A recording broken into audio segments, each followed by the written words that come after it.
अश्विनी चारों संगठनों ने इस बार तीर्थराज प्रयाग के महाकुंभ में सेवा का बहुत बड़ा यज्ञ चलाया है। ये यज्ञ में 8,000 लोगों की रहने की निःशुल्क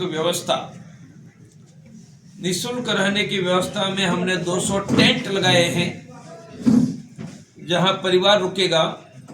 बाकी हमारे पास डॉर्मेट्री की व्यवस्था है। हम 1 लाख कंबल लेकर कुंभ में गए हैं। ठंड में रक्षण के लिए मदद कर रहे हैं। पूरे कुंभ में हमारा प्रयास 1 से 1.25 करोड़ लोगों को खिलाना, लगभग 1.5 करोड़ लोगों को चाय पिलाना और कंबल बैंक का 1 लाख कंबल बार बार उपयोग करके 150 रुपया देकर कंबल देना, कंबल वापस जाते समय लेकर 150 रुपया वापस देना, तो 1 लाख कंबल से लगभग 40 लाख लोगों को ठंड में रक्षण।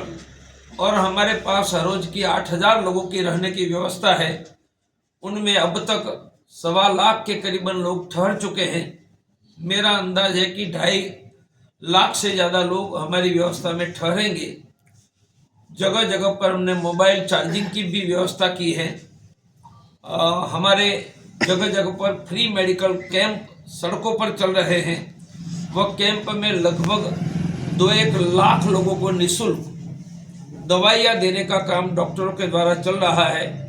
ऐसा एक बहुत बड़ा सेवा का अभियान चलाया है। काशी प्रांत में आने वाले तो स्नान करके वापस चले जाते हैं, पर देश के अन्य जगह से आने वालों को रात में रुकना होता है। वह सबकी व्यवस्था हम कर रहे हैं और महाशिवरात्रि तक यह व्यवस्था चलेगी। जो हिंदू बंधुओं को आना है सबका स्वागत है। कुंभ में हमने एक संकल्प लिया है कि भारत के 1 लाख गांवों में और शहर की गलियों में मंगल या शनिवार लोगों को सामूहिक एकत्रित करके हर सप्ताह हनुमान चालीसा चलेंगे। हमने दूसरी बात भी की है, 3 बच्चे हिंदू सच्चे, 3 बच्चे हिंदू सच्चे अभियान हम पूरे देश में चलाने जा रहे हैं। और तीसरा बच्चा इसलिए नहीं करते हैं कि शिक्षा की चिंता रहती है। हम जिस हिंदू घर में तीसरा बच्चा होगा उनको शिक्षा में आर्थिक सहयोग की व्यवस्था भी खड़ी करने जा रहे हैं। तो 3 बच्चे हिंदू सच्चे और 1 लाख गांव में हनुमान चालीसा, यह कुंभ का हमारा संकल्प। और 24 जनवरी को देश के कोने कोने से 25,000 हमारे कार्यकर्ता आए थे। वह संकल्प लेकर गए हैं और देश में अभियान आगे चलाएं। 3 बच्चे हिंदू सच्चे, इसका क्या महत्व है सर? क्या उनका है कि हिंदुओं की जनसंख्या घट रही है, न घटे, और भारत में हिंदू बहुमत बनाना रहना होगा तो हिंदू परिवारों को 3 बच्चे को जन्म देना होना चाहिए। और तीसरे बच्चों को आर्थिक शिक्षा की व्यवस्था में हम सहयोग करेंगे। और सरकार भी परिवर्तन करके जिन हिंदू के घर में 3 बच्चे हैं उन पर चुनाव लड़ने का बाकी सब प्रतिबंध है वो हटाने का काम करें।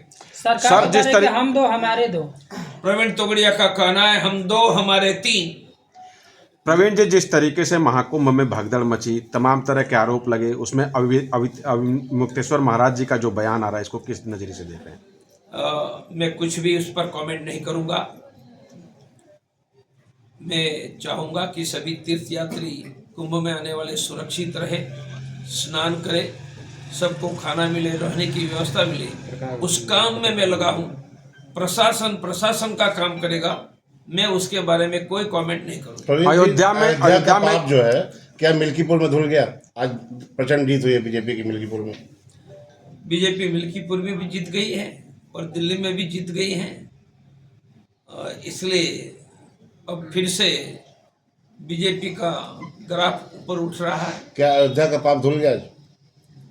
पाप था वह तो आप कह रहे हैं, मैंने तो नहीं कहा। अयोध्या तो हिंदुओं के विजय की नगरी है। आप जो वहाँ है पाप की बात करना अनुचित है। आप डॉक्टर हैं, 27 सालों से बीजेपी जो है, जो कैंसर था बीजेपी का, दिल्ली में वो कैंसर आज समाप्त हो गया, 27 वर्षों बाद जीती है। क्या कहना चाहेंगे दिल्ली की? इसके लिए बीजेपी के सभी दिल्ली के कार्यकर्ता को अभिनंदन, धन्यवाद कि सबने मेहनत की। अब दिल्ली की जनता की सेवा करके और सम्मान प्राप्त करो। सीएम केजरीवाल बिहार में, जो पूर्व सीएम थे, समय समय बलवान है, नहीं पुरुष बलवान, काबे अर्जुन लूट गयो, वही धनुष वही बाण। इसलिए महाभारत जीतने वाला अर्जुन भी लुटेरे के सामने हार जाता है। यह समय बड़ा है, व्यक्ति बड़ा नहीं। अखिलेश यादव जो चुनाव आयोग को जो सफेद कपड़ा देने की बात कर रहे हैं, अखिलेश भैया है, उनको लोकतंत्र में अपनी बात रखने का अधिकार है। दिल्ली से अब क्या बिहार को भी साधा जाएगा सर, जिस तरीके से बीजेपी ने दिल्ली पे? आशा रखते हैं कि चारों ओर विजय आगे बढ़ता रहे। गाजीपुर कैसे आना हुआ, क्या उद्देश्य है सर? बस मैं बिहार से जा रहा था तो आप सबका वार्तालाप हो जाए। जिस तरीके से कुंभ में भगदड़ हुई, शंकराचार्य अभी मुक्तेश्वरानंद ने जिस तरीके से सवाल उठाया था, वो सरकार पे सीधे हमला बोला था। मैं कुछ भी नहीं बोलूँगा।